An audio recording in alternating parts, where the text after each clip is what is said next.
My name is, oh, there we go. Hello, everyone, and welcome. My name is Terry Urban.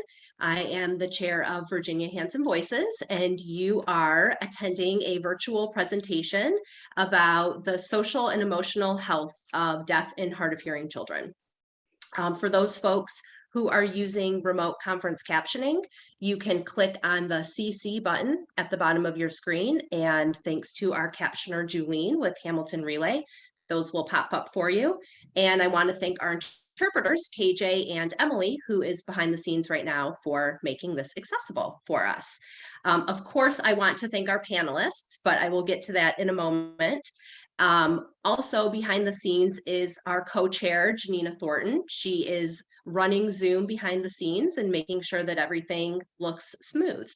So thank you for doing that.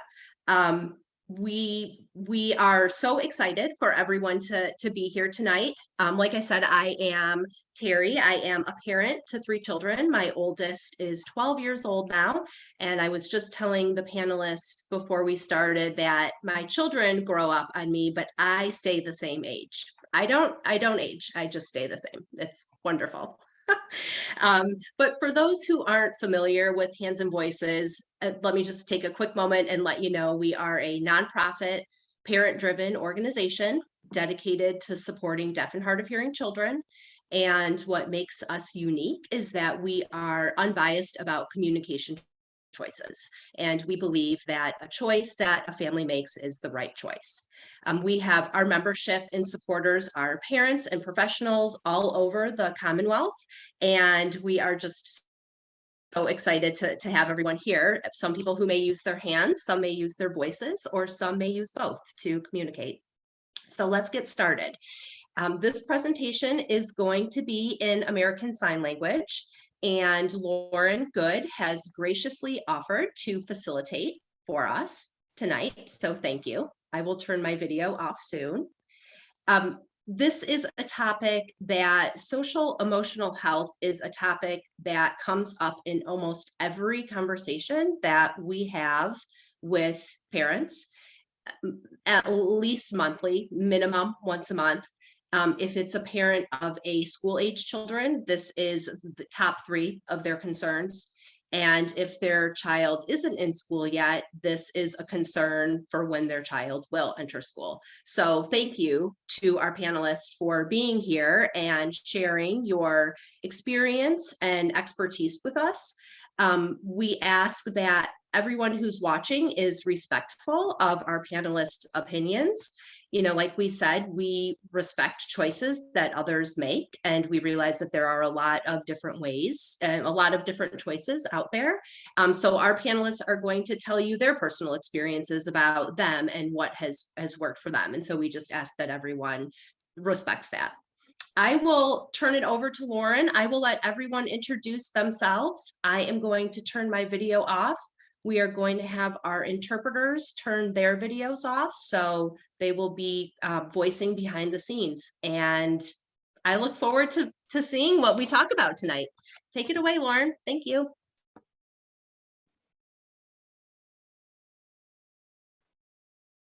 Hello, good evening, everyone. This is Lauren. Welcome to this panel. We only have an hour. It's really just not that much time, but we want to try to make the best of it. And hopefully going forward in the future, maybe we'll have another panel. We'll see.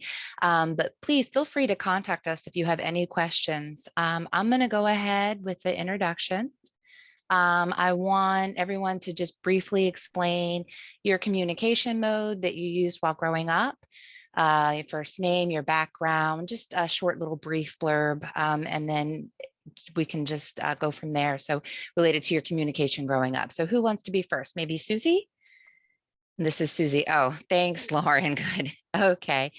And so I'm still seeing the grid showing everyone. I don't see just the 4 panelists. This is Tobias. I'm saying if you hide non-video participants, then you'll see just the 4 panelists.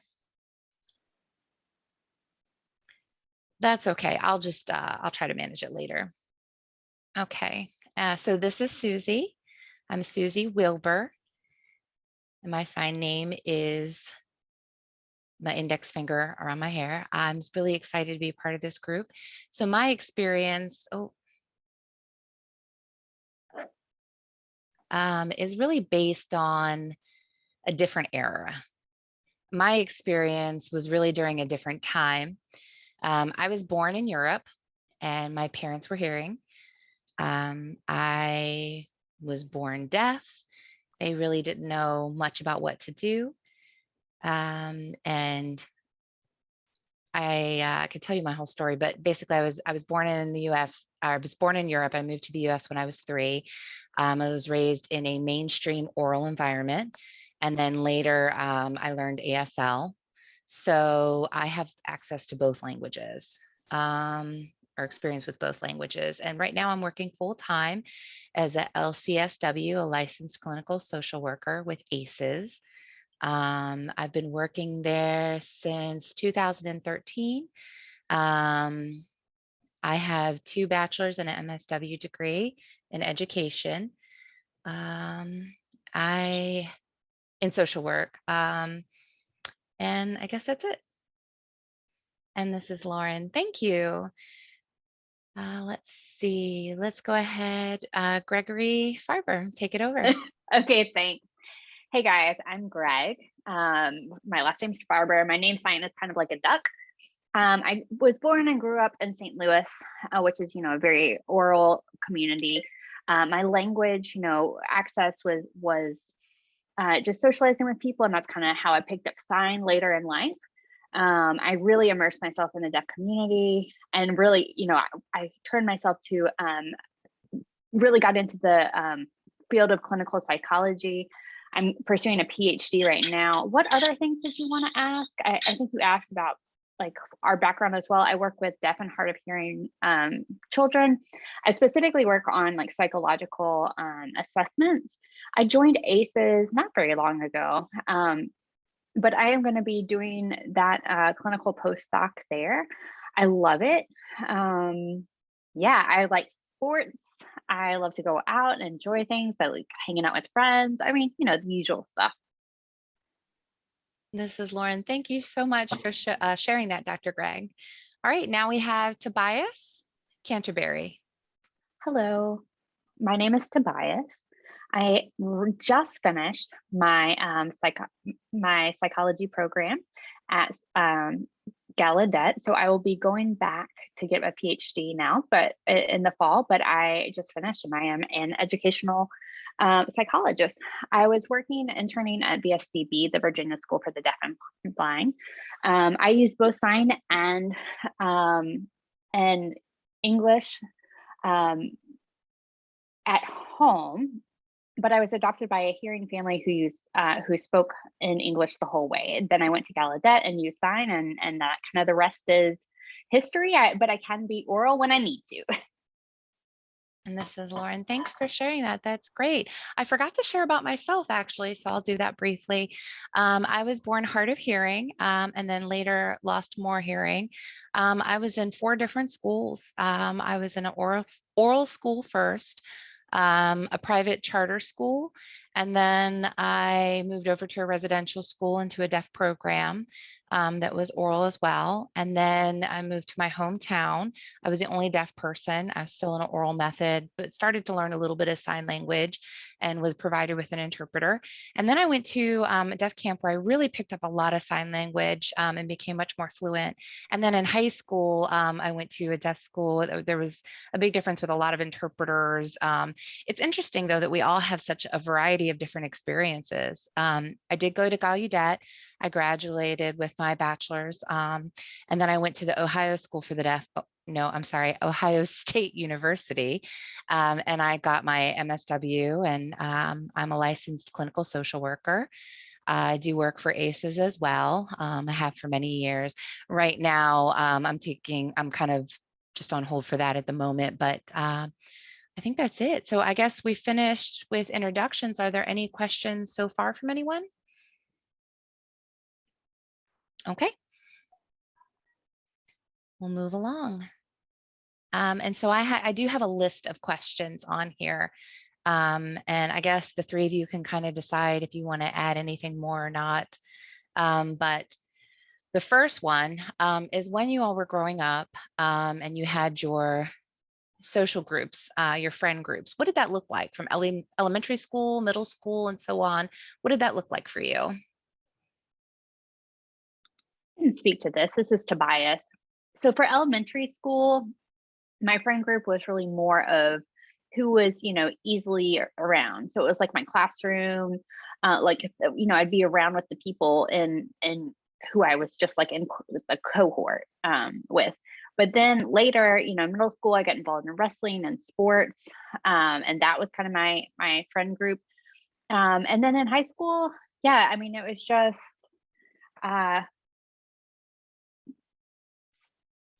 And this is Susie. I was actually mainstreamed at first, and there was no sign. I was actually completely reliant on the oral, being able to speech read or lip read all the way up through college, honestly, and graduate school. And that's when I used interpreters for the first time. And when I look back, I'm just really amazed at oh how my different it goodness, would have been for me. said Greg. Yeah, just really think back. And I can explain more about that later, but I did have a friend who, you know, I tended to be incredibly social. I was pretty comfortable with people. I did have a lot of friends. And so I did pick people or tend to choose people that I felt very comfortable communicating with, that were willing to, kind of look me in the face and, that I felt comfortable communicating with.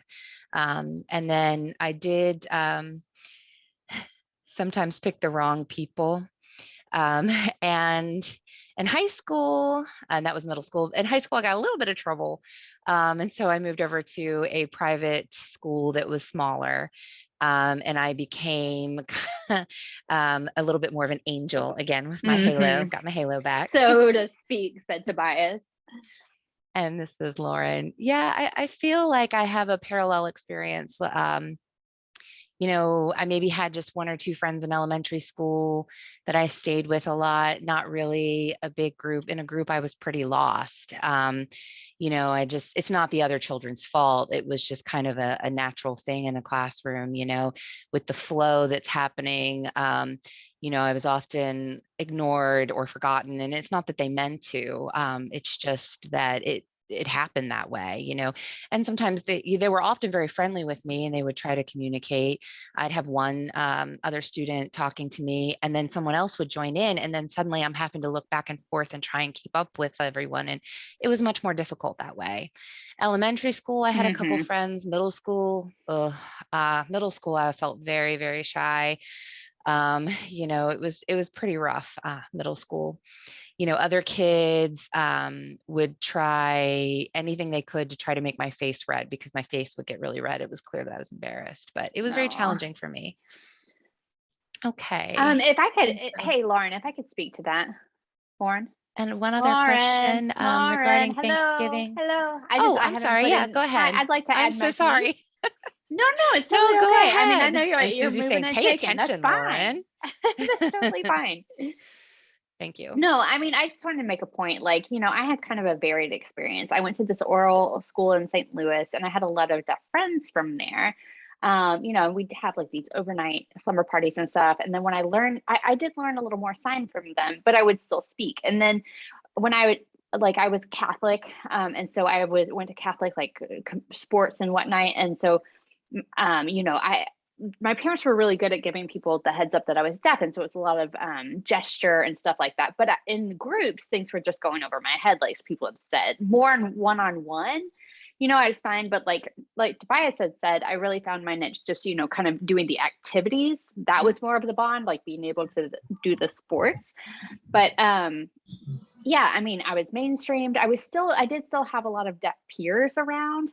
And we grew up together, but I was really in a hearing circle frequently, and that's where I didn't feel very comfortable. High school, I felt more comfortable, advocating for myself on the communication front. Prior to that, I'd just be like, oh, I don't want to say that I missed something. But then once I was comfortable with somebody or used to it, I'd be like, hey, yo, I missed that. So that's kind of where I've come from. This is Lauren. That's great. Okay. So what qualities were you looking for in a friend? how did you decide that, a particular person could be your friend? I think, it's in what context? Like, I mean, communication environment. This is Greg. Could you speak to that a little bit more? This is Susie. That's a good point. And this is Lauren. Yeah. So, talking more about when you come into a room and you don't know anyone, and you're young and you're just kind of looking around a room and you see someone, you think, oh, well, maybe that person could become my friend, or something like that. What would help you to Yeah, identify that yeah, person? I gotcha. And if I can go ahead, for me, this is Greg. It's a person who comes up and says, hey, like somebody who's curious, who wants to have a conversation with you, who wants to is able to meet me where I am in terms of communication, who has good eye contact, who's authentic and bringing other people in to make sure that I feel comfortable. Then I can gain that trust and like we can develop a friendship from there. And it's fine. It doesn't really matter if somebody's speaking or signing, but someone who's not going to kind of otherize me, but bring me into the fold and be like, yo, you're here. We got you. You know, that's the person. That's the friend I want. This is Lauren. That's great. Thank you. Who wants to go next? This is Tobias. Honestly, I feel like the total opposite. I was pretty shy growing up. Greg said that he would advocate for himself and I would not. I'd be like, oh, no captions. That's totally fine. No problem. I would kind of be interested in I would have an affinity with other people who were shy. I wouldn't really seek out friends, but kind of the shy people would navigate or gravitate towards each other. So very different than Greg, but yeah, that was my experience. This is Lauren. How about you, Susie? And this is Susie. I'm not sure. Looking that far back, I don't know if I can remember that far back. But for me, it was really hard to find people. I think it was really about finding people that were willing to make the effort, that didn't mind having to repeat themselves, that were willing to meet me there. But, always people that had a great heart. That's very important. And this is Lauren. For myself, I'd say again, I was very, very shy. I was not, very Assertive. energetic. I was pretty kind of not very involved with either a deaf group or a hearing group. But I would look for maybe sometimes some way of picking up a person's energy. I would look for someone who's friendly that I could approach, who would be open to being very patient with me and my lip reading. And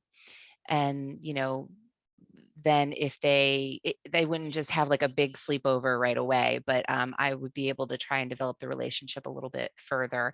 I have a few hearing friends here and there, and I'm still friends with them today. They're very important to me, and they're very good-hearted people. Yeah, go ahead. And this is Susie. I do want to add one thing. I actually, starting way back until now, if I meet a person for the first time, my mind just automatically has two lists. So I meet a person and I just have this gut feeling that they understand it, just instinctively they understand it. And then there's another list of people, another category that they just don't get it. And so I kind of automatically put them in either one of those categories. And this is Lauren. Yeah, I have a similar concept. I call them deaf-hearted. So meaning that they're open to people who are deaf. They're open to working with us. That's beautiful. Yeah, that resonates, said Greg. Anything you guys want to add? Okay. And this is still Lauren. I don't want to miss anyone this time. Okay. All right. And so we were just speaking about friends. So now we want to kind of look back and think one thing that really had a very strong impact regarding a friend, or what impacted you the most. For example, if you look back to elementary school or middle school, and a friendship that you had during those time, when you really look back, what was the most, or who was the most impactful friend? Does that question make sense, Susie? A little bit. And you're saying it could be positive or negative. This is Tobias. And this is Lauren. Yeah, either. Yeah, I think going into Gallaudet, that experience with other deaf people, just having these in-depth conversations with like this real empathy. Because prior to that, my friends, in sports and in high school, it was just very superficial. It was like, okay, cool, cool, but not having that really deep conversation about life and ideas and dreams. Like we just kind of stuck to the superficial stuff. So I feel like, the type of person, I don't know if I would try to fit in the best person as best I could. And like when I got into Gallaudet, it felt like these are like this is my family, not just my friends, like I'd sit at the table and have a 3-hour dinner. And that just really struck me. Like I was looking to find my people, and I'd always been looking in sports. And then I'm thinking like, oh man, if I look back, I really shouldn't have taken as much as I did. I could have I missed a whole group of people and I should have been more assertive. Yeah, if I could piggyback on that, this is Greg. So I'm going to try to figure out how to sign piggyback. I'm going to ride that. Okay. But yeah, no, I had a very similar experience. Like, yeah, I was involved in sports and really tried to fit in. Even though, there were some friends and I still do talk to them to this day, but again, it's like pretty light communication. It's not that in depth. It's like kind of a hometown thing. Like, all right, cool. But it's not that really broad level, deep friendship. But then when I went to RIT, the Rochester Institute of Technology, and I started to find my people, like I had never really, it was fine, but I never really had that true understanding, that deep empathetic friendship, that like real peer until I got into Gallaudet. So when I look back and I think about what friends really like changed me and who I am today, yeah, I just, like there's, maybe it's a little bit negative, but it actually ended up okay. When I went into college, undergrad, it was, the party thing, going out, whatever. So I went to one party and I just code switched, and this is a sign like kind of turning a channel. So I would struggle. So typically I'd go out and I'd see more hearing people and I'd just like drop my sign and speak more, when I was like under the influence. But then, I really started to come into my own identity and realize like, that is not who I am, and one of my friends was like, dude, you're a deaf person, your hearing friends are more deaf than you. Like you're not signing, you're not like really culturally deaf. And so it kind of made me question who I was and like kind of question that ability to code switch and kind of check myself in what environments I use that. And it's interesting, but I'm grateful that somebody called me out and kind of forced me to really examine my own identity, and like think about, where I'm comfortable and where I'm not, and who has similar communication preferences and who doesn't, so who's around us. And certainly there are mistakes and whatnot, but yeah, like I think, yeah, that just kind of getting the vibe, the pulse. Yeah, and this is Lauren. I just want to add a little bit before we switch over to Susie. I did have a good friend that had a relationship with that really helped me to grow. I think that's a good thing in a friendship, is to really help with us, so that we help them to grow, and I Yeah. think that it's all a good point that you've made. So I just want to really clarify to parents that, the understanding is, friends do help you grow. They help you to learn more about yourself and other people. Yes, other people have different needs, but it's good to know and learn about other interests or find people that have similar interests. That'll help you grow. Okay, Susie. Yeah, this is Susie. So really thinking about all the three of you, what everyone else has already said, I'm really kind of processing that. But I think during my time, it was a time where there were no interpreters, there were no support services. There was nothing like that. And so it was just myself trying to survive, trying to figure out what's going on. And, I was mainstreamed and most of my friends were hearing, and I could talk. So I would make a connection. But then later in life, I was able to meet more people who are deaf and who would sign with me. And I just realized how much I had missed before, until that point, all the things that were going on and happening around me that I had missed. And so, you know, sometimes, no apologies. That's just kind of my life. And that's just how it was going. it's just really fascinating when I really watch myself, when you go into the hearing community and how I behave and how I sign in that setting. And then when I code switch or when I Hmm. change over to a different setting and I'm surrounded by deaf people, it's just completely different. And what it looks like is completely different. This is Greg. And Yeah. I think that I laugh harder in the deaf community. Really. I don't miss anything. So, but I do appreciate both worlds. I think it's important to keep that balance. I think most of us are from a hearing family. So Yep. we do have to make the best of what we have, and then add in the deaf community. That's a very important part of life.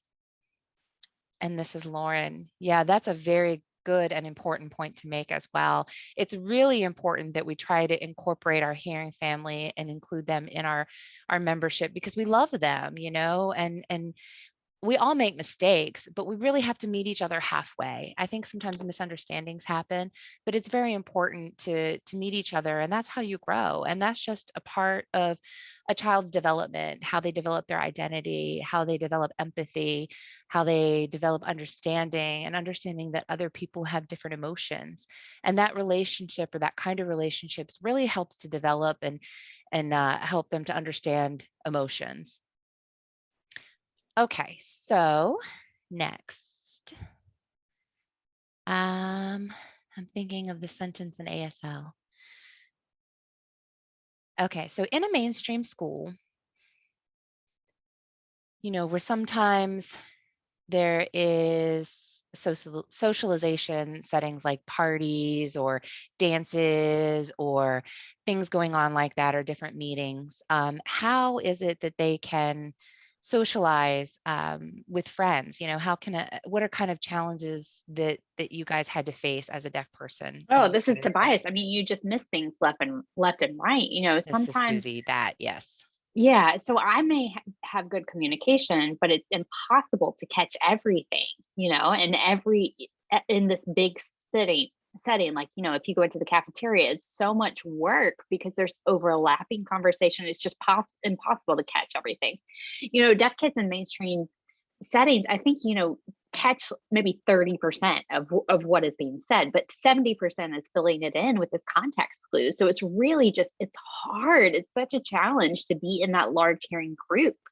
I think, one-on-one, it's fine frequently, even maybe two-on-one with the right friends. But right off the bat, what I think of is just how much is missed. Lauren, yes, that's a very good point. Tobias. Oh, I mean, Greg. No, yeah, no, same. Like, I think about taking a break. Like, you see friends on break in the hallway or something. Sometimes I avoid it because, like, they're talking about like, I just don't know whatever they're talking about. I'm not sure if I'm gonna like catch it. Like, if somebody's playing basketball or going out and doing something, I am totally fine inserting myself. But like, the hot gossip or whatever, I'm just like, I'm not gonna get there. And like, I don't really know how to even insert myself into the conversation. Like, how do you break into that conversation? How do you ask to be filled in? Sometimes you get that kind of look where somebody's like, oh, what are you, it's just easier. Like, for me, I would just avoid it. Like, instead of just worried about what I missed. And at the lunchroom, certainly I had friends or whatever, but like, I remember walking in with my tray and just thinking like, always in the back of the mind, like, okay, what can I talk to these friends about? Like, with the deaf friends, I can go and enjoy like communication. It's a little bit more of an even playing field but like, I would rather be friends with some of these other people, but I just know it's awkward and I don't know if I can totally like have a full conversation with them.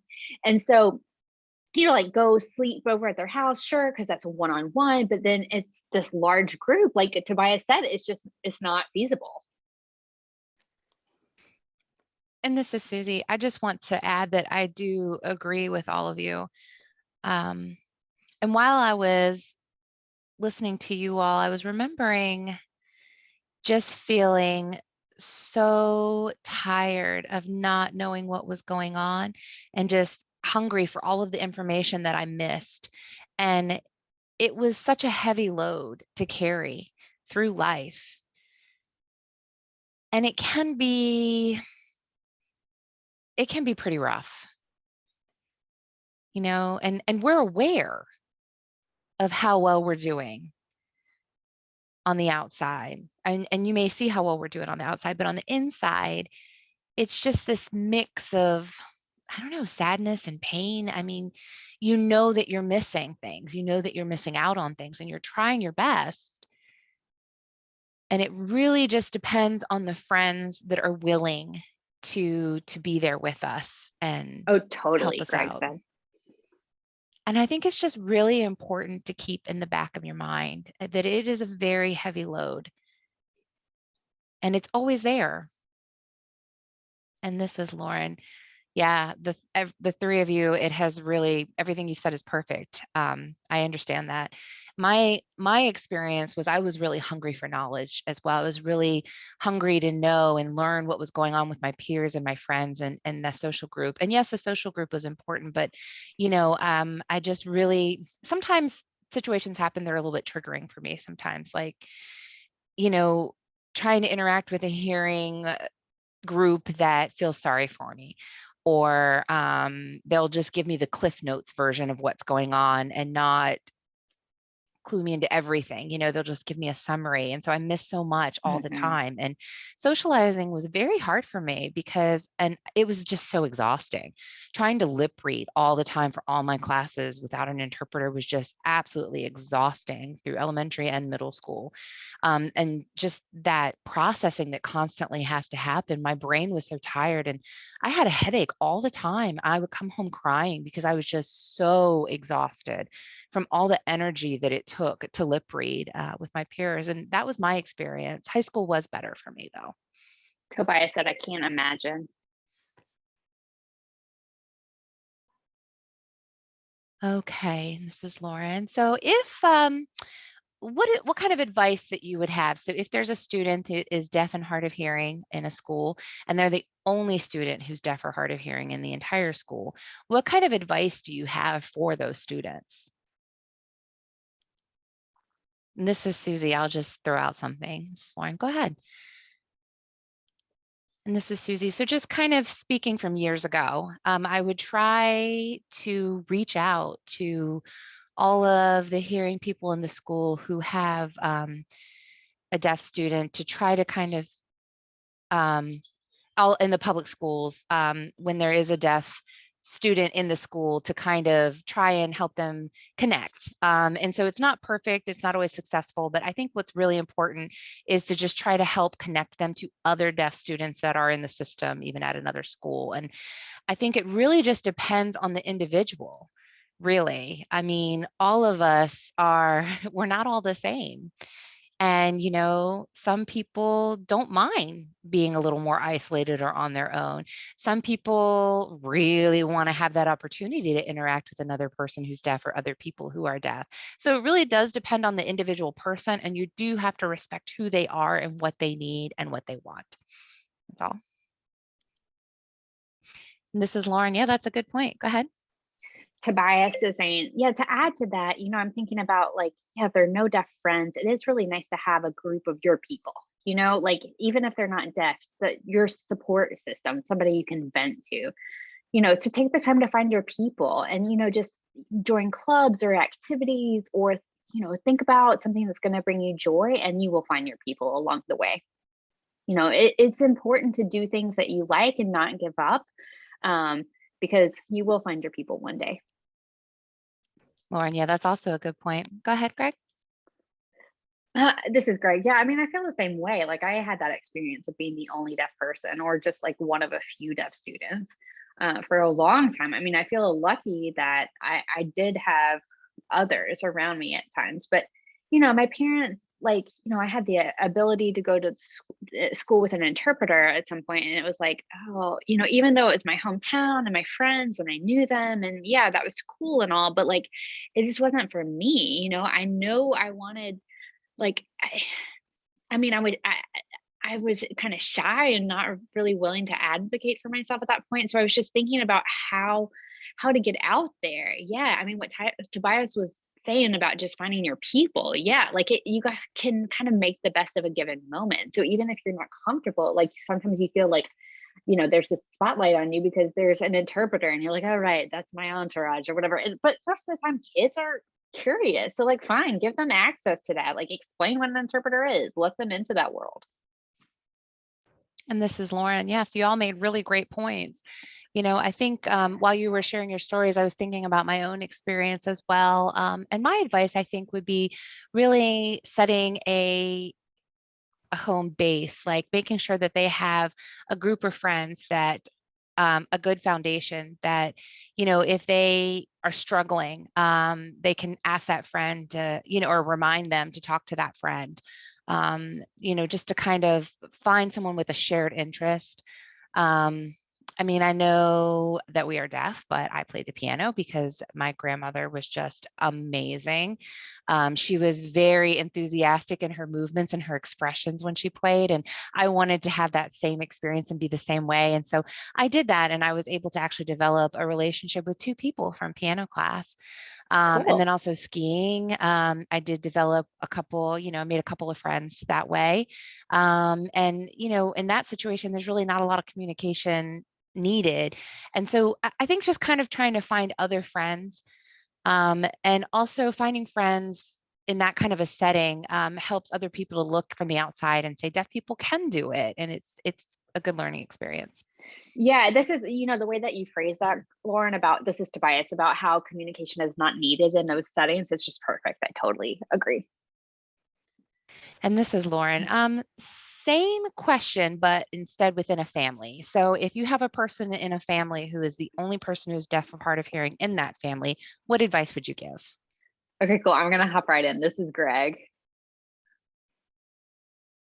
Yeah, this one, my golden go-to answer is like, I grew up and my parents, I was in an oral situation, but my mom always made sure I understood what was going on. Typically deaf people are like, oh, yeah, okay, fine.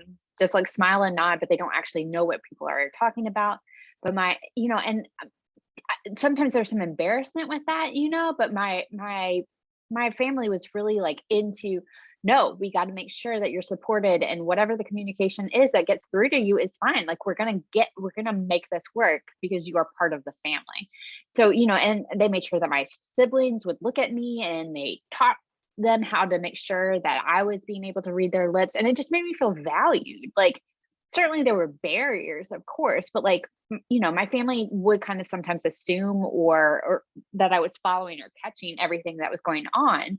But, I was able to do that for the most part, like within and like kind of fill in the gaps by noticing body language and facial expression. So that really kind of worked. And then until, like my friends would come over sometimes and then they'd end up interpreting half the time. And like that, it was when my family saw that, they were like, they did not realize how much I'd been missing out because I really hadn't spoken up about that. But when they saw that visual communication, it was really impactful. Like there was even more value and support within that. So then I was really, kind of encouraged to pursue what communication was comfortable for me and to grow in that and to develop my own identity. So yeah, that's me. This is Lauren. Okay, Tobias or Susie?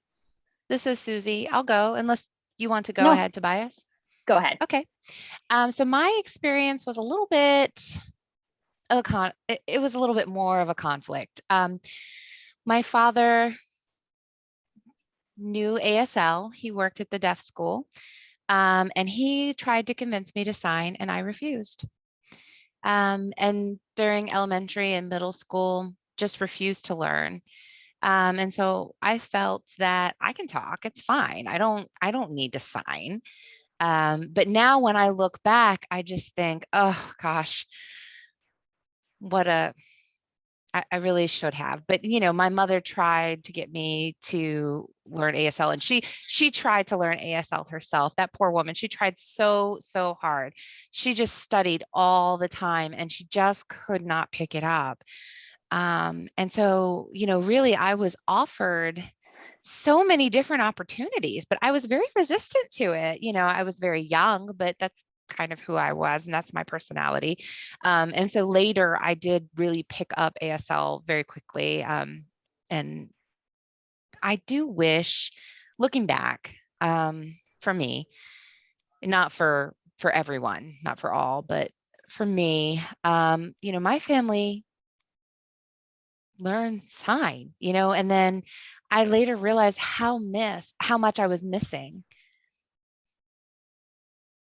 And this is Lauren. I do want to add to that. I think that it's really beautiful that your parents actually really respected you with that, though, that you were resistant to learning sign and they respected that. They didn't force you to do that. And they wanted to make sure until they waited until you were ready. Tobias, did you want to add something? Yeah, I mean, I've been thinking, I was really blessed within my family's structure. I was born to deaf family and brothers and sisters, and we had no problem with communication access. Everybody was fine. But then when I moved to this hearing family, I noticed myself very like kind of taking advantage of it. Like, oh, can you do this for me? I'm a poor deaf person, and so my family would be like, oh, my deaf baby. Okay, I'll do anything for you. So I really took advantage of that situation. And now, I like parents of deaf and hard of hearing kids, like they can do it by themselves, like, and so I think there's benefit to being able to self-advocate, but when I got into college, my friends, if I, I was not going to ask anybody to do something for me, they would have smacked me. So I learned how to do things myself more.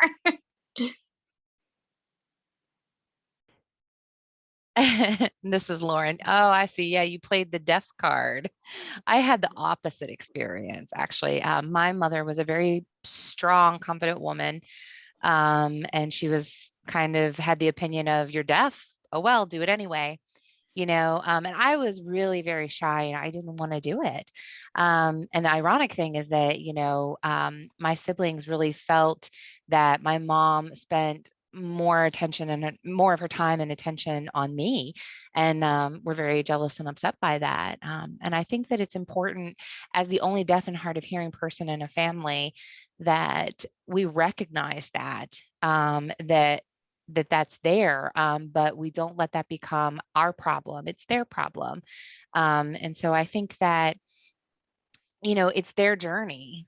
I don't know what it's like to be hearing, and they don't know what it's like to be deaf. This is Susie. Funny story. My sister was really wanted to take advantage of the fact that she had a deaf sister. So my parents would ask her to do a job around the house. And my sister would come up to me and say, oh, mom said that you need to do all of these things that were supposed to be her jobs. And she would tell me that, and I just believed her, and I would do all of them for years. Oh my God. Just this like is great. that. My brother would do the same thing. Like, seriously. Yeah, I mean, later I would get him, but oh my God. Yeah, that's so funny. This is Lauren. Yeah, I have a funny little story like that too. My family,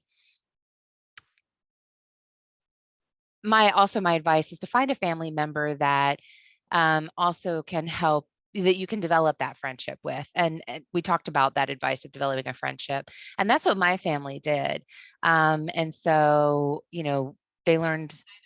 I have a cousin that learned a little bit of finger spelling.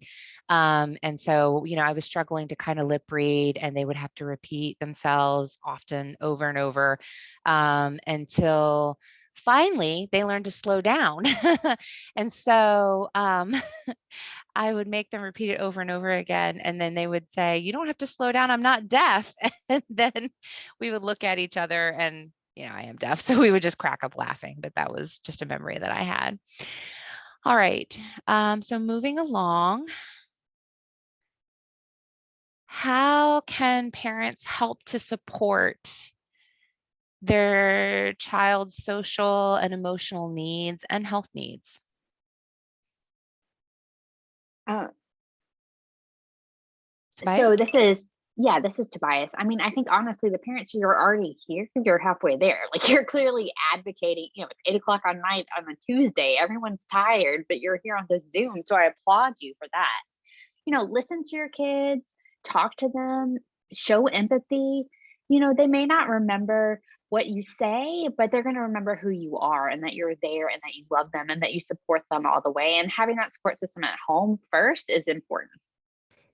Lauren, exactly. Anyone else? Greg? Yeah, so this is Greg again. Yeah, congratulations, you guys. You're here tonight, and that is such a huge thing. When I think back, looking at my parents, I think they did well with labeling emotions, and I can make those connections, like why I'm feeling a certain way. And that would help me to be able to communicate how I was feeling. So yeah, I think that's important, that one perspective. And that helped me become a little more compassionate, like when I had permission to have those different emotions. And again, they would just repeat the labels like, okay, you're sad, and make the facial expressions so I could really, kind of I would be able to pick up on that in myself and within others in terms of social cues. So I feel like I'm able to do that effectively because my parents really like actively pointed things out. Like even in a movie, like, oh, look at this person and how they're emotionally reacting. Um, Another part, kind of processing a thing that I process much later in life is kind of that empathetic foundation was really set for me there at home. And so I would encourage that as well. And this is Susie. That's interesting. I would like to add everything that you all said was great. It's important to recognize that if a child who is deaf or hard of hearing,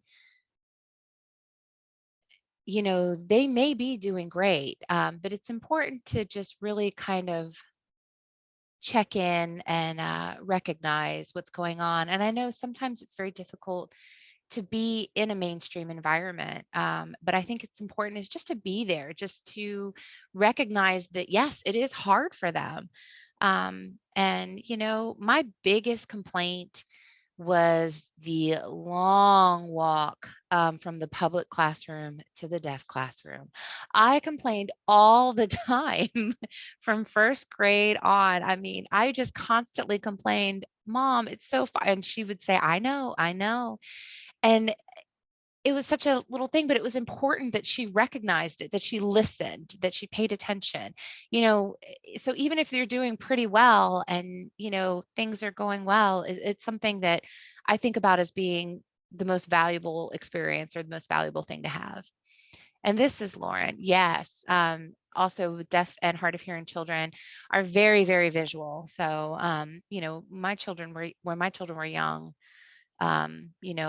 my babies, and they started school, we would have they would have like a poster with different emotions on there that would say upset or angry or whatever the feeling or Yeah. emotion was. So maybe they didn't have the word, but they had the visual representation of that. And you can do that and maybe add a sign to it and just kind of help them to recognize, and they can recognize emotions or feelings without the sign, but just a visual representation. There's also something that's a 5-point system. You have storytelling involved with that. 1 to 5, for example, 1 means you're doing great. Number 5 means that you are just really overwhelmed and feeling incredibly angry and about to just lose it. And I think it kind of helps them just to initially be able to recognize what emotion they're feeling, and where they're at. And then they can work on how to resolve that emotion. And so there's a story that I have with that. That's like a girl who wants to get some ice cream, and she gets her ice cream and she's so excited, but she goes outside and it's hot, and the ice cream starts to melt and it's dripping onto her clothes that her mom bought her that are nice. But she keeps going on, and then all of a sudden one of the scoops of ice cream falls off. And so she starts to get a little irritated with it. And then the next thing that happened is the dog comes over to her and tries to lick her ice cream cone, and she's trying to keep her ice cream cone away from her dog, and that might be the level 4. And then the whole ice cream cone falls on the floor and she's lost all of it, and that may be the level 5. But that kind of a story that just kind of helps them to connect what number they feel that they're at, 1 to 5. And that's just a way to do it. And to be honest with you, you know, with their emotions, a lot of times, a deaf child may see that their hearing parents are arguing, but they don't know what it's about. And it may even be something like just recognizing or letting them know, yes, we are arguing, but we're working it out, and just letting them know what's going on. Go ahead, guys. Yeah, I'm sorry. Okay, it's me. Okay, fine. No, Tobias, go this is ahead. this is debate. Yeah, so I mean, I think the dinner table is the other thing. Like everybody's around the table and everybody's talking. Like, and so if you ask somebody what's going on and then they say, "Oh, it's not important. I'll tell you later," that can traumatize. Like, just take a minute and say, "We're talking about this," and just include your child. Like, that really is so huge. Yes. And this is Lauren. Tobias, I'm sorry, there's only a minute left. I'm going to give it to Greg. Yeah, no, that's fine. Cool. I'll be quick. So I just, clearly speaking about your own emotions is huge. Like with parents, like my mom would always say, "Oh yeah, I'm pissed off."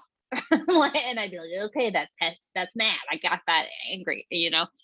So like not hiding it, hearing people tend to kind of brush those things under the rug, but deaf people, can't access it when it's that. So, and we're hungry for that. So I 100% agree, and that helps kids to understand like, "Oh yeah, mom and dad are arguing right now. They're mad, but they're resolving it." Okay. So then that like that kind of explicit stuff is kind of helps lessen the anxiety around a given situation. So yeah, I just wanted to say that. And this is Lauren. Wow, that was all really wonderful. That's all the questions we actually have time for. We just have 5 minutes left, just to kind of answer some questions for parents. Do you have any questions for us? Yeah, I see And we'll have an actually two interpreter in come the up on the chat. screen. I see interpreter or two questions in the chat right there. Oh, I Like, see. I don't know if you see them right there. Those are good questions. Oh, okay. Terry, maybe, oh, I see, in the chat. Okay. Yeah. This is Susie. Yeah, that's where the questions are. And this is Lauren. Oh, okay, I see. For those of you that had an interpreter in your school experience in social situations, did the interpreter help you to connect with other students, or did the interpreter create a barrier between you and other kids? That's a great question. Who wants to answer that? I'd like to speak to that. So, yeah, this is Tobias. The first interpreter I had, she was like my third mother. I went with her all the way through high school. And in the beginning, she was very strict. She was like, "Hey, pay attention. Look, look." So at the beginning, I was like, "Whoa, this interpreter seems very strict." But then later, when I'd have a question like, if how do you do this? How do you sign this? How do you like?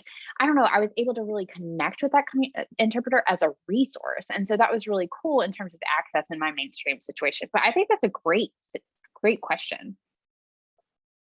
And this is Lauren. Okay. And the next question was, in the mainstream setting, were you ever bullied? And if so, how did you deal with it?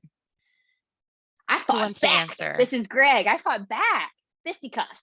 No, I'm just kidding. I'm kidding. This is Susie. I don't think that's being a very good role model. No, I mean, okay, so this is Greg. I'm thinking, about when I think back about that in terms of bullying, I just ignored it. And certainly that is hard, like, especially if it escalates, but, other people would see it and be like, it's just a turn off. People don't want to be involved in that kind of thing. So if I notice somebody come in towards me to pick on me, I'd go near a teacher or kind of near a trusted staff member or something, like just kind of position myself where somebody would be able to see it and they would all back off. And it's like, what was up? Did you want to come say something?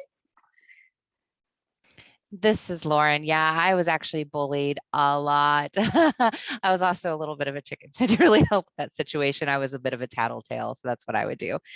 All right, let's see. One more question. How can I help my daughter be strong enough to survive in the world where she feels like she has no connection? You want me to repeat the question? One of the parents had sent it in through an email. So my daughter, how can I support her to become strong when she already feels like she doesn't have any connection or relationship with that?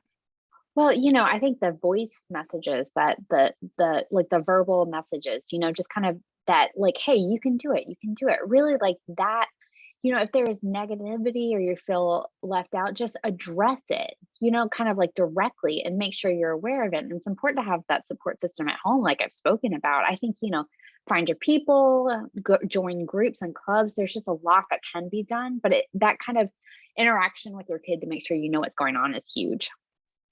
And this is Lauren. Yeah, I very much support that, figuring out what their skills are and then finding people that relate to that. Maybe they like to dance, put them in that environment and they'll find something that they like. And then when they get frustrated or something is going on, they have something else that they do love. All right, so I think we just have 1 minute left, so we don't really have enough time for another question. Do the three of you want to add anything else? Anything else that you want to throw out there that we can ask? All right, well, this was really wonderful. Thank you all so much for being on the panel. And I hope that all the parents out there really benefit from this and have been able to learn something from this. Please feel free to get in touch with any one of us if you have any questions at all. Thank you so much for coming tonight. Thank you. And this is Susie. I really, really enjoyed it. Thank all of you for joining. Thanks, guys. I really appreciate it. Have a wonderful evening. Bye. Take care, everybody. This is Greg.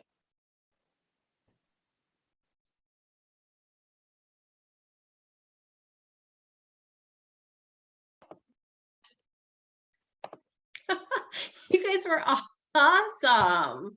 That was so good. Oh my gosh. I was sitting here with a smile on my face the whole time. Greg, you are funny.